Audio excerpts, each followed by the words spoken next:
You can't replace two All-Stars. There's no team in NBA history been able to to win a championship with two of the All-Stars not playing. And I tried as much as I could, and everyone else down from myself tried as hard as we could.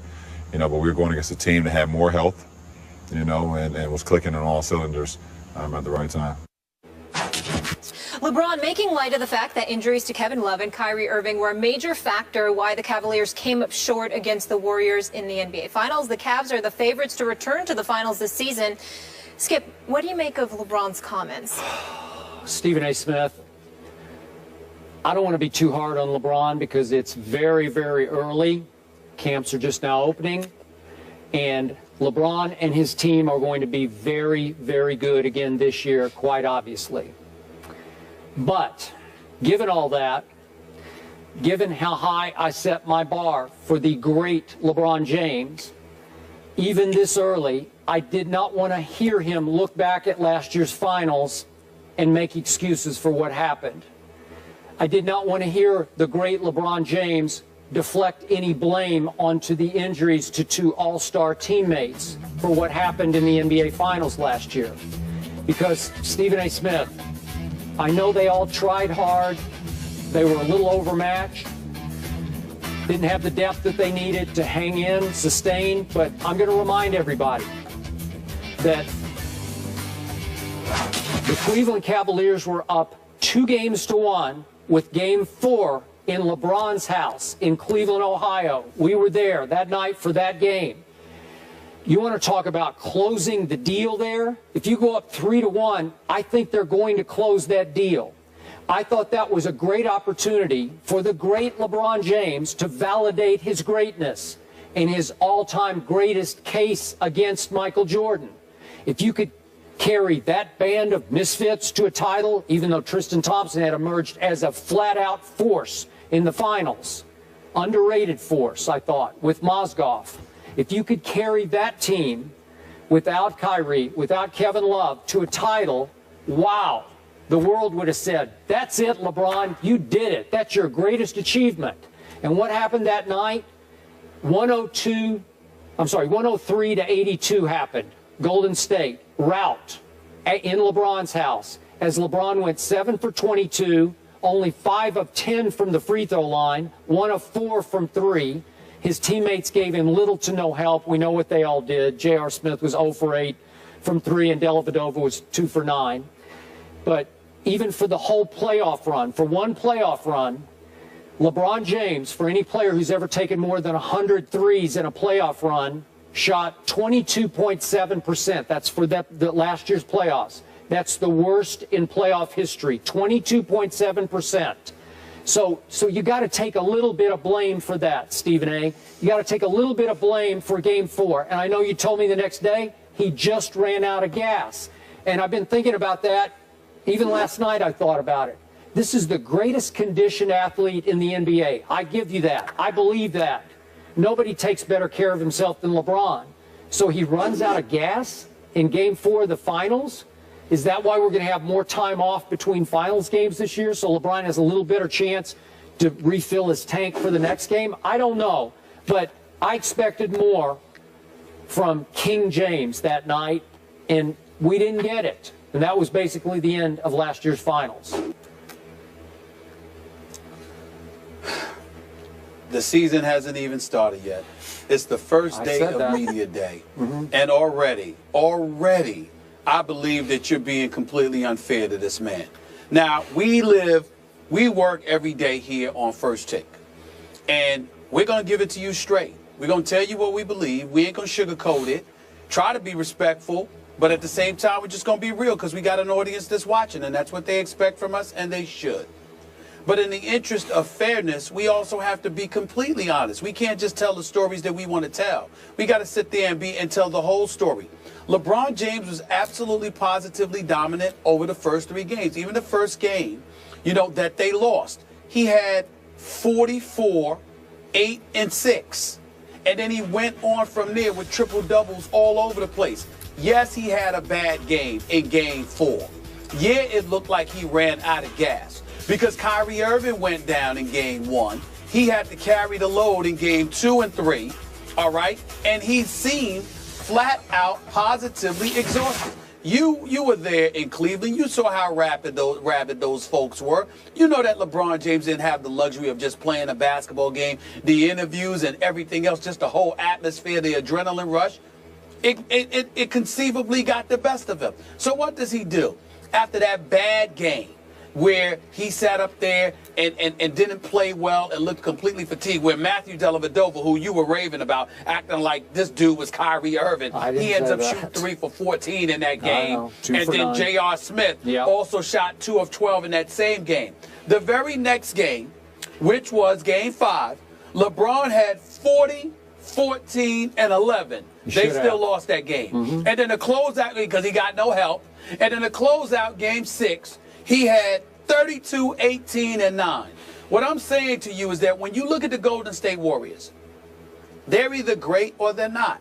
This wasn't about Steph Curry. This was also about Andre Iguodala. This was about Steve Kerr making that adjustment, inserting Andre Iguodala into the starting lineup, seating Andrew Bogut.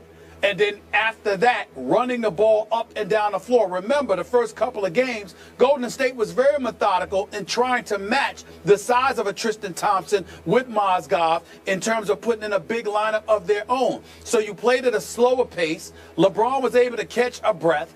As a result, he wasn't as worn out. And then Steve Kerr made that adjustment.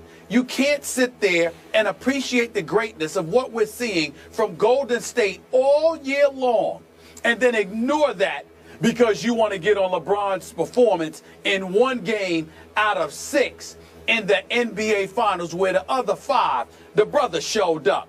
I would be the first to get on LeBron James. Hell, he still hasn't gotten over how I called him out when they played badly against Dallas when he was with Miami. But that is the only thing that I have to say about LeBron, which he openly later admitted that he could have played better in that NBA Finals, similar to James Harden being sensitive because of how he disappeared in the Finals against Miami, which is the only negative thing I've ever said about him, really. But when you look at LeBron and how he played last year in that Finals without Kyrie Irving and without Kevin Love for those last 5 games, and with J.R. Smith, admittedly, being one-dimensional, knowing that he's too talented to just be some daggone spot-up shooter, that he should be doing better than that. There is no question that this is one legitimate time, actually the second time, because the first time he lost to the San Antonio Spurs in 2007, we all knew that their championship was getting to the finals. They had no shot against the Spurs. And last year, after Love and Kyrie went down, come on now, the only hope they had was for LeBron to be LeBron and to get a speck of help. And he got no help offensively those last 3 games. You got to be fair enough to say that, Skip. You can't ask that man to do but so much. That's not right. Can. That's just How many times last year did I agree with you, LeBron James is the best player on the planet? Did I not always say, you're right, he's the best player?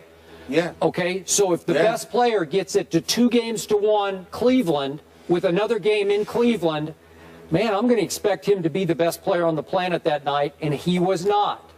I also would expect him yesterday to say, you know what, we were up 2-1, and I ran out of gas. If he'd said that yesterday, I'd say, I got it. I feel you, because it sure looked like you ran out of gas. Yes, you would have got on it for saying that. I would not. You would have got on it for saying that. You would have said he must have drank a couple of Sprites, or he must not have worked out, even though he's a workout dude. You would have said something if he had said, I just ran out of gas. Well, yes, you would have. And by the way, Skip, let's keep in mind, I would agree with you. If LeBron spent the rest of the series, had he ran out of gas so much that he had nothing left for games 4, 5, and 6. But the fact is, it was just one game. You know, it ain't about comparing him to Jordan or anybody else. It's about understanding that even though he's the best player in the world, Golden State was the best team in the world last year. They played better than everybody else, and they have more weapons, along with the reigning league MVP, who is the greatest shooter we have ever seen. They went small, and they were running up and down the court. They changed the pace. You also acknowledge that there were some issues with Black.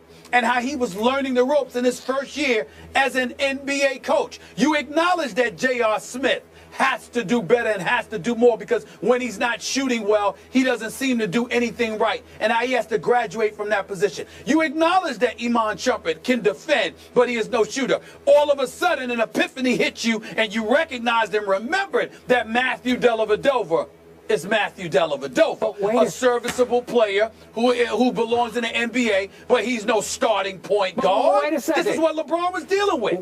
What happened in Game 2 and Game 3? The deli was open, was it not? Did he played well? Did he not make some clutch plays and clutch shots in both those games?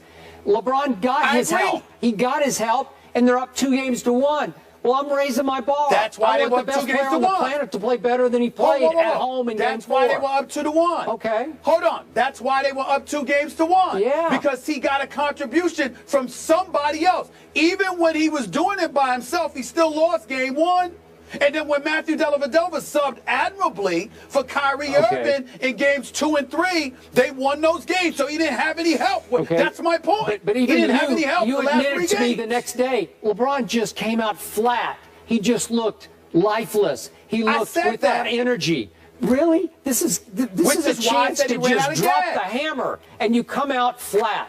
You come out drained. I don't get it. If you don't have it, Skip, you don't have it. Okay. What do you mean you don't get it? You see, that's where. Hold on, wait a minute.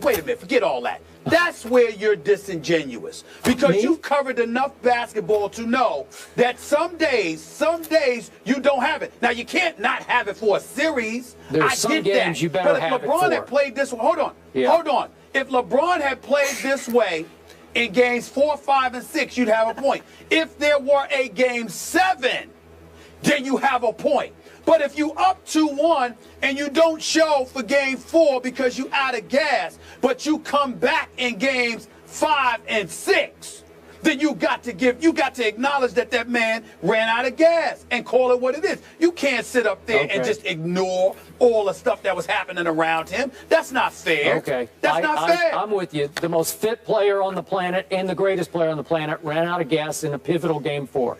I'm with you. Oh, gentlemen, he had nobody. He had no help. We gotta go to break. You're just hating. You're We just gotta hating. go to break. You're just hating right now. Truth-telling. That's what you do. No shows off for Skip On media Bayless. day. Yeah. Hating on media day. You Truth-telling even to wait till the start the opening of year. the season. Guys, here's the good news. Please. We get to see a healthy Cleveland team this year, and we can discuss after. No excuses, right? Yeah, That's not true. They run into a healthy We don't know that about Spurs, we're gonna Kyrie. have a whole nother. Hopefully. We don't know that about Kyrie. Okay. We don't know if Kyrie going to be healthy. Hopefully healthy. Yes. We'll leave it there.